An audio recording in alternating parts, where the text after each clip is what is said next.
Pagpapatupad ng no-fly zone, no sail zone at no drone zone sa Maynila ang Philippine National Police.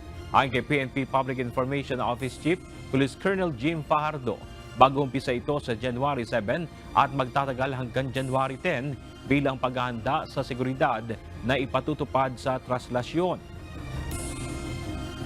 Tama po ma'am, magpapatupad po tayo ng no-fly zone, drone zone, and no-sail zone doon po sa within the vicinity po ng Quirino Grandstand kung saan magsisimula po ang prosesyon at doon din po sa Quiapo Church.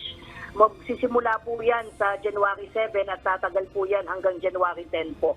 At doon naman po sa signal jamming, isa po yan sa kinukonsider po natin na i-implement po on the day of the traslasyon po. Inaasahan din ng PNP ang pagdagsa ng mga nasa mahigit 2 milyong deboto sa Martes. Kaya naman pinalalahanan ng PNP ang mga dadalo na mag-ingat sa posibleng pananamantala ng mga masasamang loob.